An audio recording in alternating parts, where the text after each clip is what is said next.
This is the Vic Feazell Show podcast, hosted by Vic Feazell and Jonathan Zimick, sponsored by Moroso Wood-Fired Pizzeria and Pinewood Coffee Roasters. It's good to see you, Vic.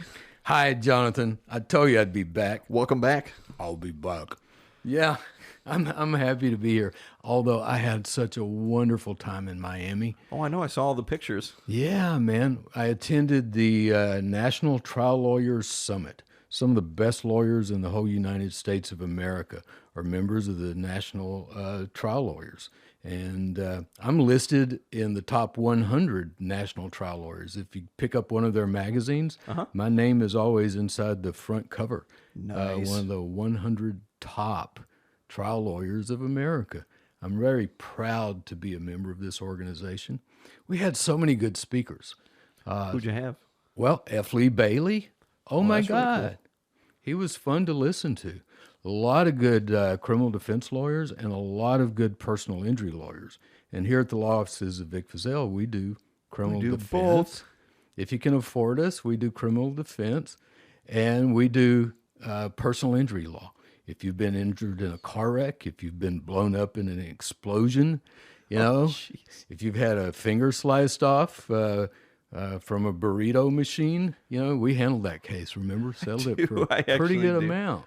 I do. So anything like that, call us. 1-877-948-4842. That spells with Vic on your telephone dial. 1877 with Vic. With Vic. Yeah, so call us about those cases. You know who I got to meet while I was out there? Who? Spike Lee. That's really cool. Spike Lee was our keynote speaker, and I thought he had left the building. Spike has left the building. I thought he was gone. And I walk up to the front just to talk to my friend Adam Warren, who is with Open Jar and with Sentinel Group. They're a big advertising firm out of California, and they work mainly for lawyers. Cool. Remember when we were doing the Granuflow mass tort? I do. We used him, right? We used Adam for all that. Whoa, we spent a lot of money, but We had a lot of leads, a lot of cases. a lot of good cases. So Lot if of you're a cases. lawyer listening to this and you need somebody, Sentinel Group or Open Jar, Adam Warren. Anyway, I walked up to the front table just to say hi to Adam. He was sitting at the front table since Open Jar and Sentinel were sponsors for this. Cool. And Spike Lee was behind the table. He hadn't left yet. And he turned around and he looked at me right in the eye. Yeah. And he had said earlier, someone had asked the question, why don't you do a movie about Frederick Douglass? And he answered and said, well, I'd like to, but I can't get the rights. Somebody else already owns the rights to that, and they won't sell them. And so when he turned and looked at me, my own switch just went on. And I said, you ought to do a movie about me, and if you do, I'll give you the rights. There you go. Yeah. And he said, well, what is it? And so I gave him the little 30-second 30-minute man. 30-second rendition about, well, watch The Confession Killer. I show up a lot in episode 3. He did a movie called Do the Right Thing. I said, I've been doing what's right since before you started talking about it. And it got me in a lot of trouble. I was arrested for going against the Texas Rangers and the FBI. I was the DA that was looking at 80 federal years. God, Vic. And he That's looks life. at me. He says, give me your email address. So I pull out one of my little podcast stickers, and I write my email address on the back and my phone number, and I handed it to him. And he looked at it like, okay, I'll get back to you, and stuck it in his pocket. Spike Lee, I really hope you took that thing out of your pocket and looked at it. I hope you're listening to some of our podcasts. I hope you watched The Confession Killer, because I tell you, I can't think of anybody I That'd be would more rather. suited to do it. No kidding. I mean, he's the underdog story guy. He really is, and that's what I was. I was an underdog. It's a David and Goliath kind of story. It was the guy trying to do what's right, standing up to the deep state, Right. standing up to people like Jim Adams. Yeah. Oh, I mentioned that to him. I said, this is the deep state versus Vic Feazell. I was up against Jim Adams, former deputy director of the FBI. former head of this domestic spy program, the program that put the tape recorder under Martin Luther King's Jr.'s bed, and then wrote him a letter telling him to leave the country or commit suicide. Crazy. And Adams admitted in the Senate hearing, yeah, okay, but they wouldn't do anything to him. Yeah. We're going to play some of those Senate hearings in later episodes to show just how real the deep state is, that he could get away with stuff like that, and that the domestic spy program could get away with stuff like that, Yeah. and just get a slap on the wrist by the United States Senate. What did he have on some of those senators, you know? I can't fathom. I can't fathom, Vic. That's why it's so important for all of us to stay clean. Stay clean, stay transparent, because if I hadn't been clean, if I hadn't been transparent, they would have found something on me. Right. You know, I remember one of Maddox's guys, he was assigned to help me through this, and basically he said, no, I'm not going to help you. Even though Attorney General Maddox told him to. He said, no, if they want you, I'm sorry, Vic, if they want you, they're going to get you. I said, but I hadn't done anything. He said, yeah, right. Well, if they want you, they're going to get you. Well, they did get me indicted, you know, and God, I love the people of Waco and McLennan County for reelecting me under indictment. Yeah. That's the reason I love being back here and Got helping the to support here. Yeah, man. And helping to serve the citizens of this county who've been wrongfully arrested or who've been injured by big corporations. Yeah. And folks, we need to take our legislature back. Yeah. You know, vote against them, whoever they are, unless you know them, like Senator Kurt Watson. Now, he's great, you know, and Donna Howard, she's great. They care about people. They care about consumers. But if they're not like Kurt Watson or Donna Howard, get rid of them. Vote them out. Yeah, man. Put in somebody who cares about people more than they care about lining their own pockets. That's it. Yeah, man. Lining their own pockets from the lobbyists that work for these big polluters, big pharma, big insurance. You know, I like to help people with their car wrecks and people who've been hit by 18-wheelers because insurance companies are bullies. Oh, massive bullies. Tricksters. And I don't like bullies. I've never liked bullies. I've always been the one to stand up to the bullies. That's why I stood up to the Texas Rangers on the Lucas thing. Yeah. And man, did they try to bully me. Later on in this episode, Bernie, my ex-wife, is going to be back on talking about some of the things they did on the arrest day. Right. So today we're really diving into some of the deep state tactics. Yes. And the deep state isn't that cabal of, 9 or 10 wealthy people around the world Right, sitting at one table with smoking cigars. Yeah, like on the TV show, the Blacklist with James Spader. Man, I remember when James Spader used to be skinny and really good looking. But I love that guy, always have. But anyway, what the deep state is, it's powerful people, mostly inside of government, some outside of government, that call the shots. Yeah. Who aren't accountable to anybody, who have unlimited budgets, who do things like torture and waterboarding and bribery and planting evidence. Yeah. And they have people that work for them within the government. We're going to be talking about some of them, like Greg Rampton. Like the Mr. guy, Rampton. Mr. Rampton, the guy who was the first to show up at my office after we got Henry Lucas away from the task force. Yeah. He and a couple other FBI agents were there the very next day. It's crazy. He was at the big brass meeting the night that we got Henry away from the Rangers, the big brass meeting in Georgetown where Jim Adams was there.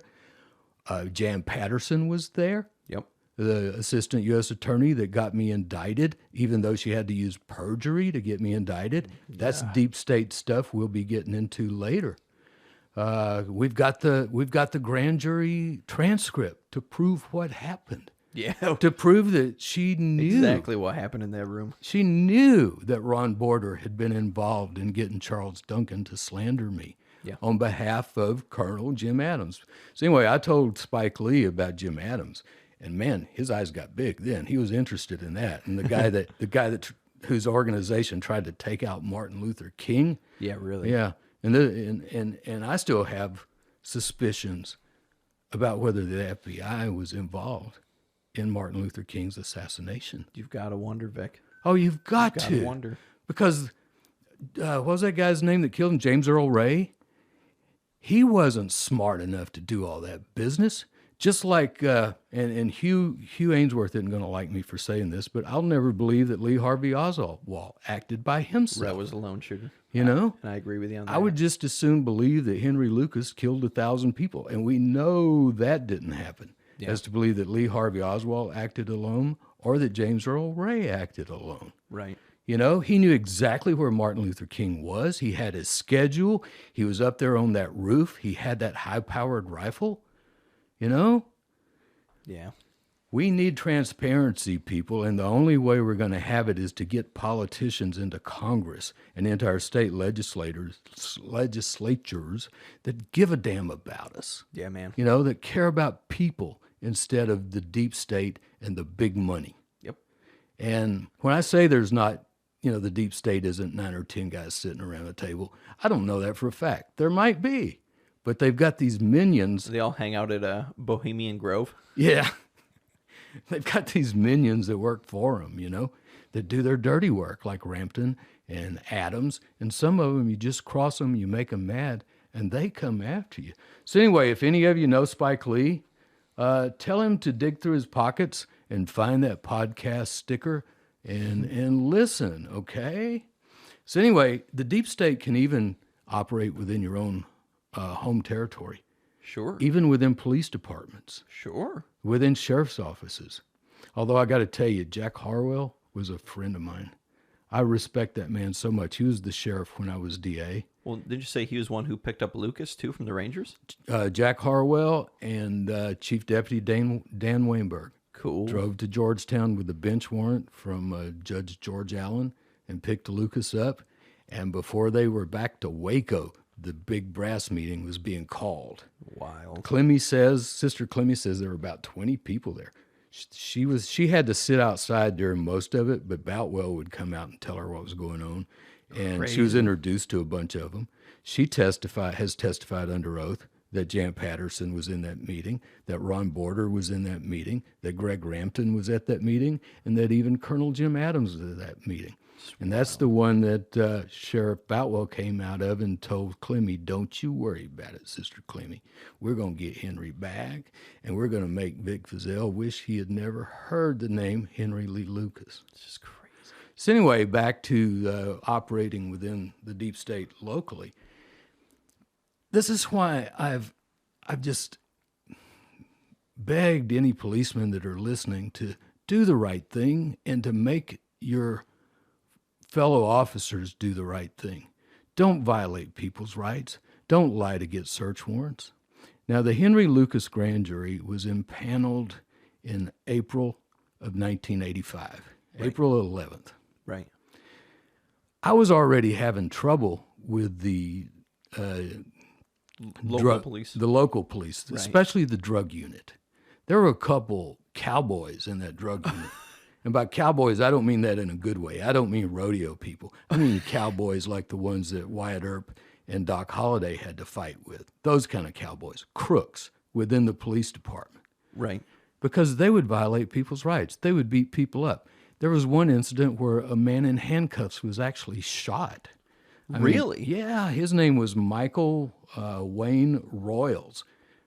He was a drug suspect, was in handcuffs, and was shot by a Waco policeman who was a member of the drug enforcement unit. Wow. Now, and I presented that case to a grand jury. Okay. And like I said, there wasn't video back then. There was no body cam. If a policeman said it, man, they believed him. Yeah. That was the trouble I had with the Lucas grand jury, is that nobody wanted to believe that a cop would lie. Yeah. Especially the Texas Rangers. Yeah, really. But we had so much evidence, and it just kept pouring in that grand jury started looking at it seriously, Sure. But it was April 11th, 85 when we convened the grand jury. Back on April the 2nd of 85, just a week, 2 weeks before, right, we had a hearing in the 54th District Court. Everybody knew there was going to be problems with this case. Okay. The defense had filed, it was a drug case. It was an arrest of a guy named, Christenberry. I don't remember his first name, but his last name was Christenberry. and he had been arrested for drugs. Okay. I don't remember what kind of case it was, manufacturing or something. Possession or something. Really. Yeah, it was more than just a little bit of weed. But the defense had filed a motion, and man, their motion was pretty good to prove that the drug enforcement unit trespassed on this guy's land. Oh, you can't do that. Yeah. You can't do that, Vic. And I'm not talking about they went in his front yard. Like there's no probable cause to even be near it. Yeah, there was no reason for him to be near it, but they suspected this guy, and a policeman by the name of Donnie Tidmore trespassed onto that man's property. Oh, wow. In order to get probable cause. And he lived out on a ranch. He lived out of town somewhere. But the drug enforcement unit worked with the state DEA and the federal DEA and all that to make these cases. Well, so because of that, and because we all knew that this motion probably needed to be granted, or else we were all just as crooked as the drug enforcement unit. Yeah. Judge George Allen had a visiting judge come in. His name was Judge Byron McClellan. Okay. And I think, Judge McClellan is dead now too. At least I think he is. Okay. I think he is. If he's not, no. he's pretty old, because he was a good bit older than me. And something we have in common. Mm-hmm. Judge Byron McClellan had a good-looking young son who also died in Mexico. Really? Yeah. He was down there for a bachelor party and died. It was an accident, and he died. But anyway, Judge McClellan, he overheard this motion to suppress hearing. He ruled that the search warrant was invalid because DEU officer Donnie Tidmore had trespassed on property without sufficient probable cause to obtain information for the search warrant for the raid that occurred on February the 25th of 85. Mm-hmm. Judge McClellan stated that officers should have conferred with members of the district attorney's office before going after the search warrant. Wow, he said, you should go talk to the DA and talk to one of these lawyers. They're out there rodeoing around. Yeah, no. Shot themselves in the foot. So, as usual, I said something, and it made them mad. But I didn't want these kinds of cases coming through my office. Yeah, really. I've said before, I wanted to do the right thing. I wanted to enforce the law, but by golly, we have a constitution. Let's enforce it right. There you go. There's an article in the April 3rd, 1985 Waco Tribune Herald, who, by the way, still hasn't written a single word about the confession killer. Yeah, they'll write a story about every podcast that pops up in this town, but Netflix can come to town. But not this one. They won't write about this one. Not a word about this one. What's up, dudes? I think I know. Anyway, the Trib said, Feazell says, as a result of this case, our office is not going to take any more cases involving search warrants from the Waco Police Department unless the warrant has been cleared through my office. That means the Waco drug unit is going to have to be more cooperative with my office. We have had some problems with the DEU. And by that, I was talking about this guy that got shot, this guy named Michael Wayne Royals, who was gut shot, man, while handcuffed. That's crazy. Yeah. And the grand jury no-billed the policeman that shot him because he came in and said, I just tripped. It was an accident. It was an accident. I didn't mean to shoot that handcuffed man. And they no-billed him. But the cops were mad at me just for taking it to the grand jury. Oh, of course. Of course. But I got to say in defense of this policeman who shot Michael Wayne Royals, and I'm not going to say his name because he later had a change of heart. Yeah. He started trying to do things right. He started being discriminated against by members of the police department himself. Oh, geez. And then ultimately ended up being one of my witnesses in the Belo case. Oh, no way. Yeah, Vic Feazell versus Channel 8 and Belo. He climbed on the witness stand to say that all the stuff Duncan had said about me and the drug enforcement unit was not true. Wow. Yeah. And so you know who you are, and I appreciate you for your change of heart, for your change of life, and for getting on the witness stand in my case and telling the truth. This policeman, he was suspended the one that shot the guy in the handcuffs. Yes. He was suspended from March 12th to March 25th from the police department. That was his entire punishment for shooting a guy in the gut in handcuffs. But people do change. Not often, but people do change. Now, Donnie Tidmore, what we know about this article about him is that he was no stranger to trespass. Correct. And you're going to hear the name Donnie Tidmore when Bernie starts talking about when our phone was tapped, bugged, not tapped, illegally bugged, and our dog killed. Right. And we'll be hearing Bernie talk about that. So a little later in this episode. So yeah, Donnie Tidmore was no stranger to trespass, no stranger to violating people's rights. He was the kind of guy that even as DA, I was kind of scared of him. Really? Yeah. If there was somebody that was going to shoot at me, I thought it might be one of these guys. Well, yeah. I mean, if you already had that level of tension with him. A lot of tension, and they had already shot somebody in handcuffs. Yeah, really. Why wouldn't they shoot me? Yeah. And who would have investigated it anyway? Well, the sheriff's office, but what can you do when you're looking at other policemen and you're not supposed to violate the law enforcement brotherhood, even if they kill your DA? Yeah. And I was afraid of that. And a lot of my staff was afraid of that. Truman Simons was afraid of that. He would follow me to my house lots of nights when we were up there working late. So yeah, Bernie's going to be talking about Tidmore. Tidmore went on to be chief of police over at Crawford, and I love Crawford. They're a sweet little town. I like their football team. Is that where George W. Bush has his ranch? Yeah, I believe it's still there. I don't know if he still comes anymore. He's mainly up around SMU. And George Bush, if you're listening, we want to do a podcast at SMU. We'd like to do it at your presidential library and talk about transparency. Well, and because George W. Bush did what was right with Lucas. Yes, he did. It was the only death penalty he ever commuted. Yep. The only one. And you know what? Looking at it now, he totally did the right thing. He did the right thing, even though it made some people mad. It made Rita Salazar's sister mad. Right. She started a group, to go against him because she wanted Lucas executed. Yeah. She was mad at me back then. Yep. But since then, we've had that call from her where she was thanking me. Yes. For doing what I did. So anyway, Tidmore went over to Crawford, and he was over at Crawford when some of the war protesters came to Crawford while George Bush was president. Right. He arrested a guy for walking down the sidewalk wearing an anti-Bush pin on his jacket, just an old hippie. Arrested him, put him in the back of a van in the heat of the day, and left him there all the day long with the guy saying, I have to go to the bathroom, until that man soiled his pants. What? Yeah. That's just it's just ridiculous. It's sorry. We shouldn't allow that kind of stuff as a society. We shouldn't put up with it. Well, and the problem too, Vic, is when you treat people like that, you totally polarize them against law enforcement. Yes, you do. Even further.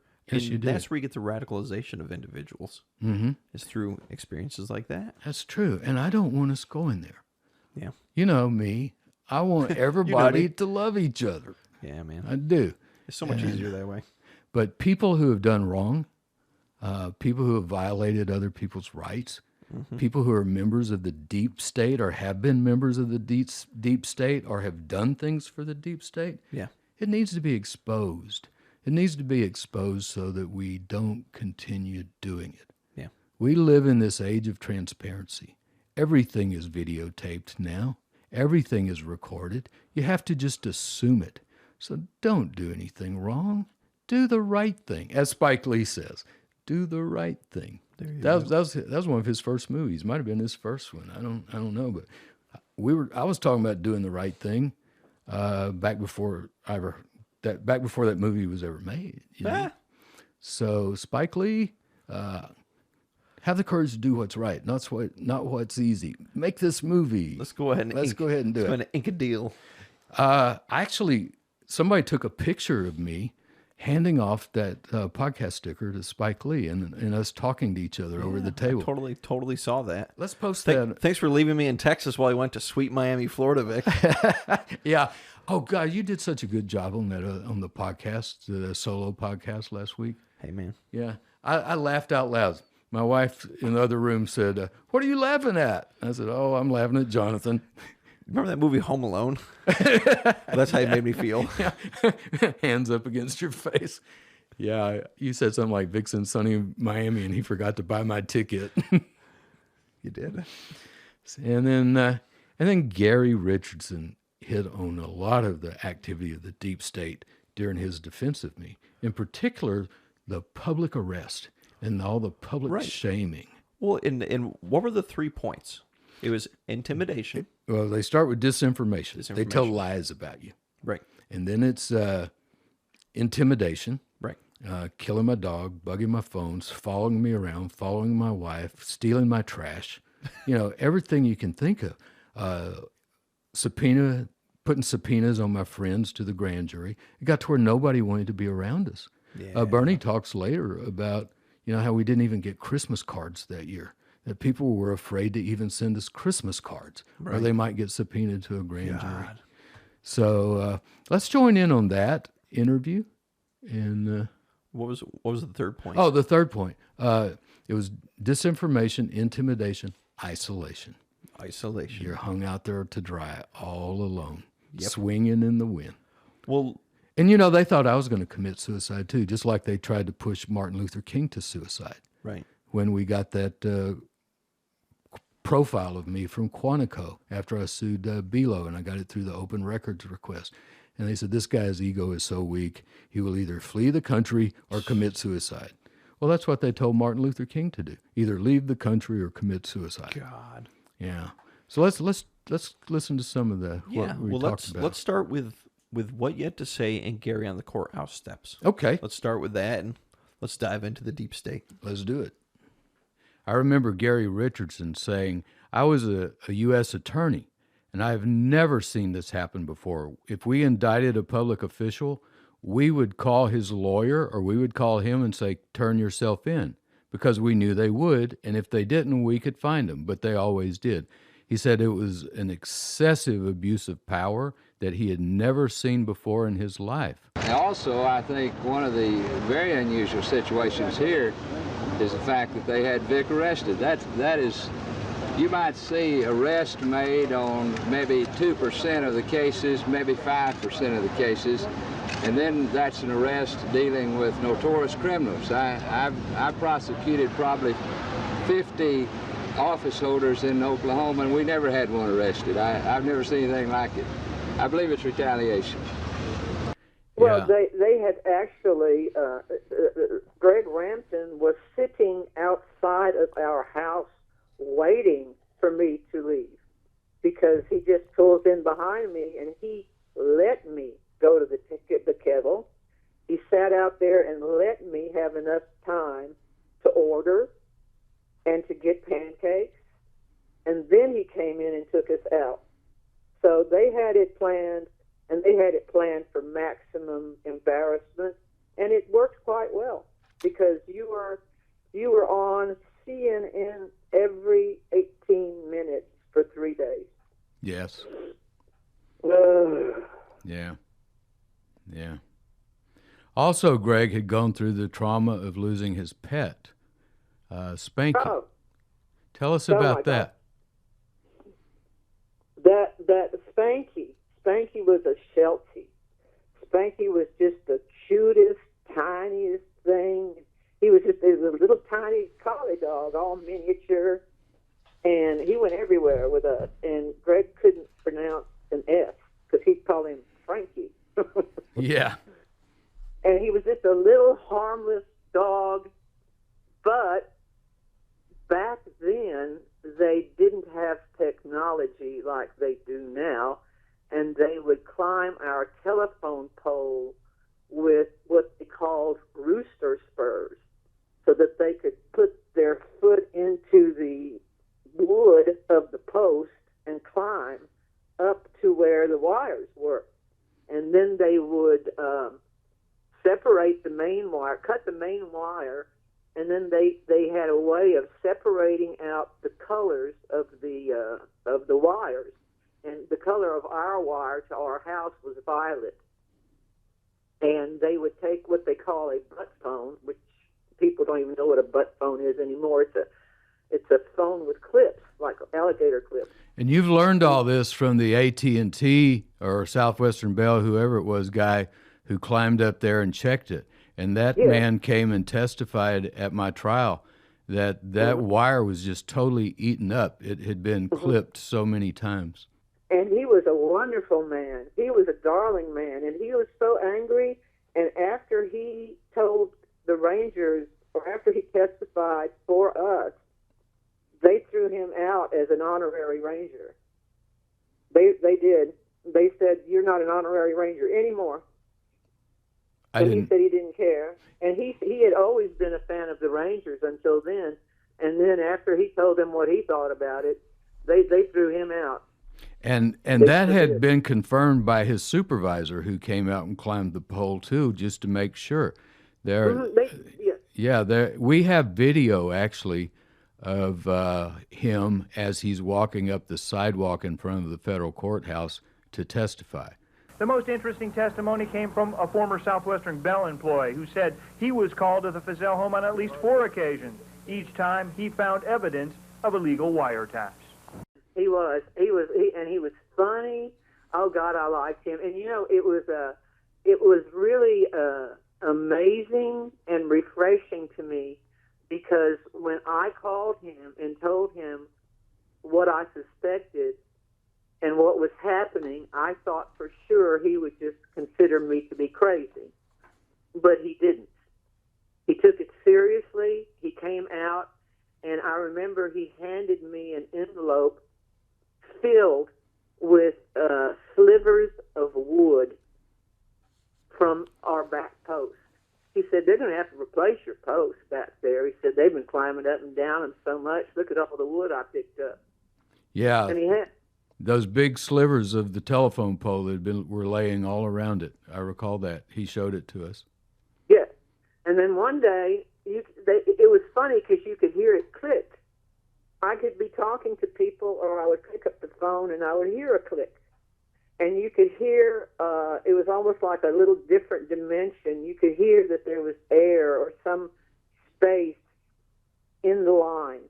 But you could hear it tick, and it was very definitive. And the person on the other side could hear it too. And one day, it was cold, and there was a click. And I just laid the phone down on the table, and I ran as fast as I could between our house and Jean Leggett. And when I did, I came face to face with Donnie Tidmore. Who is Donnie Tidmore?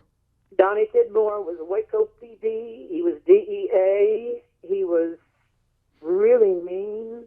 He knew me, and I knew him, and we faced each other eye to eye, and he took off running, and he ran into the culvert by our house. It's still there. It's behind Lake Jackson. And he ran into that culvert as fast as he could. And see, he's a short guy. He's a little guy, and I can't bend over and run like that because I'm very tall. But no, and I called you. Yes, you At did. your office immediately. And I said, "You're not going to believe it." I'm glad you did not chase him through that culvert. That would have been a bad idea. But you knew who Donnie Tidmore was. You had seen him before. Is that correct? Oh, I've seen him many times. He was a policeman, and he had presented different cases in your office. He also So, yes, dated. Did he also date one of the secretaries that I inherited from Felipe Reina? Oh yeah. Well, okay. So he was up there a lot. I've forgotten about this. Yeah, he was up there a lot talking to her. Donnie Tidmore was well known in the office because there was a leftover from Felipe by the name of Darla Sadler.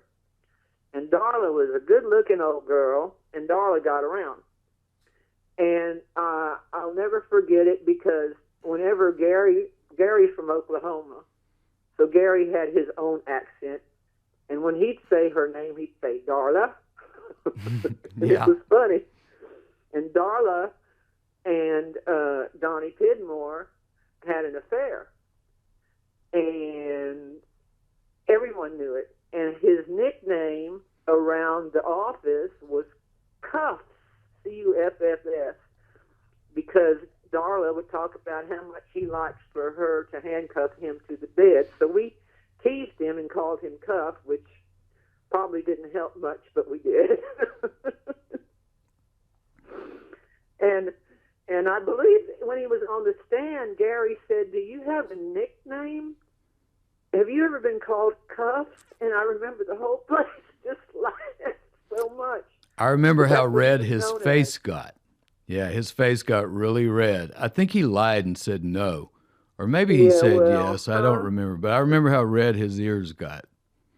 Yes, and everybody laughed.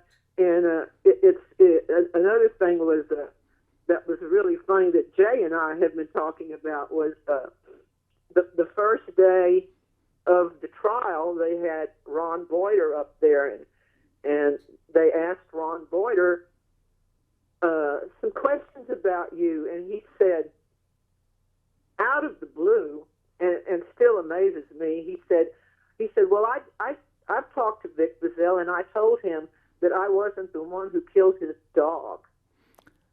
And at that moment, a juror on the back burst out and said, that those men be killing that man's dog? They killed his dog? I remember that. That was the one they that... be killing that man's dog. Yeah, that was the man and they... that was probably about the end of it there, too. And Boyer just was so stupid, he looked around like, what did I say? Because people don't like dog killers, and Yeah. they killed our dog. Yes, they poisoned my dog, and I resent that. And I'd forgotten that till the Netflix series, and then I got just real sad and crazy about the dog too. The dog did not deserve to be poisoned.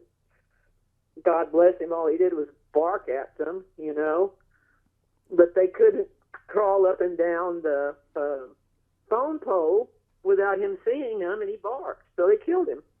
We took him to the vet that Greg liked, and the vet said, "This dog has been poisoned." And we brought him... it was you and Jerry Sobel. You had to practically dig him out of his little house. He was dead in his little dog house. Yeah.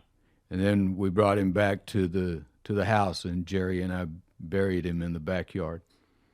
I know, and then we had to tell Greg that Spanky was dead. They had a party doing this to us.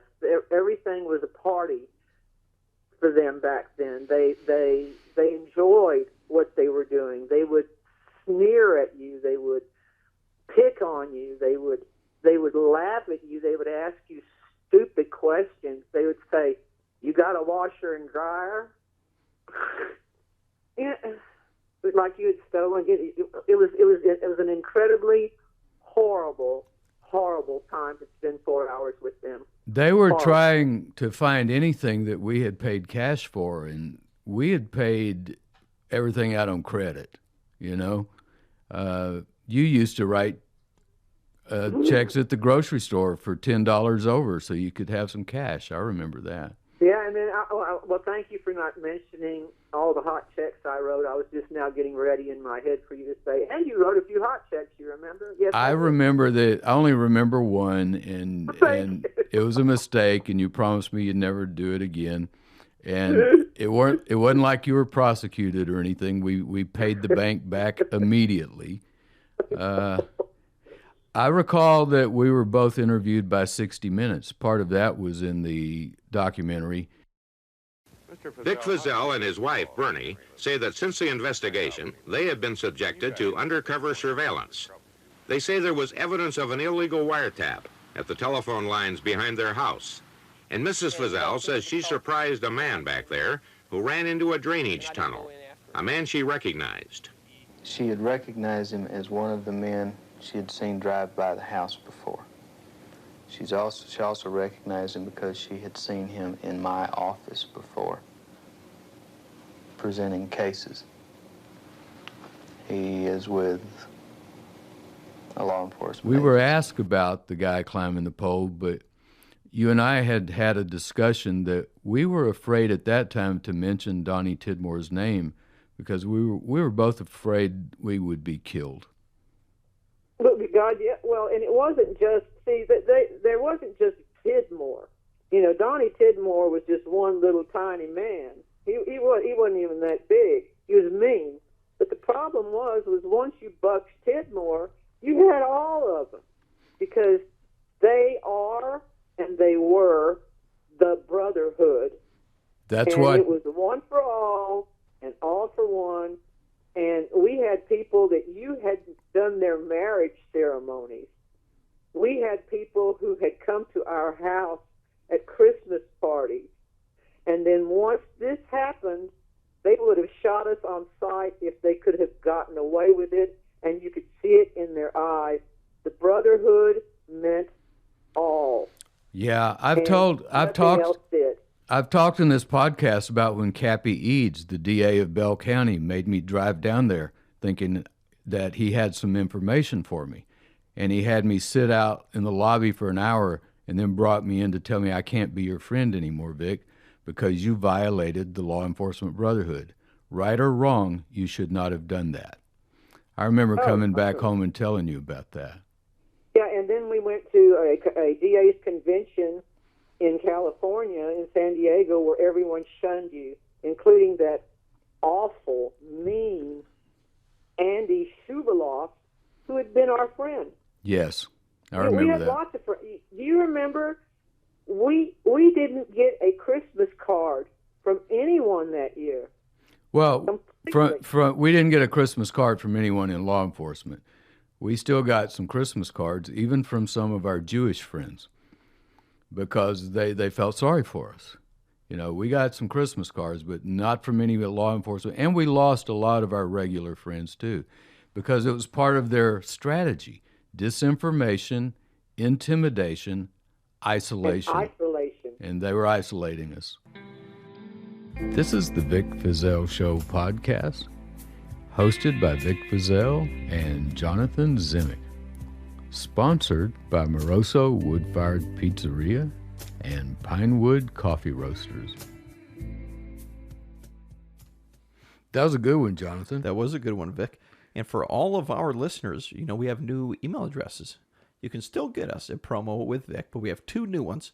If you're looking for booking for Vic's live events, go ahead and hit us up at booking@vicfeazell.com. Booking, because I'm starting to do some speeches around. You are, and it's awesome.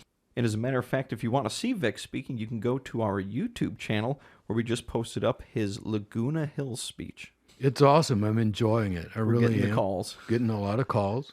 Yeah, so booking@vicfeazell.com. And also, if you're looking for just generalized information, if you're from law enforcement or just a fan, go ahead and hit us up at info@vicfeazell.com. Yeah, info@vicfeazell.com. And if you're law enforcement, look at our data bank. Our Lucas database? Lucas database, that's what we call it. And it'll tell you where Lucas was all the time. For somebody that didn't have much, man, then there's a lot documented about him, and we know pretty much where he was when. This is Texas singer-songwriter Brian Burns, and I'm here to tell you that my friend Vic Feazell has a new phone number. It's 1-877-948-4842. That spells with Vic, 877 with Vic.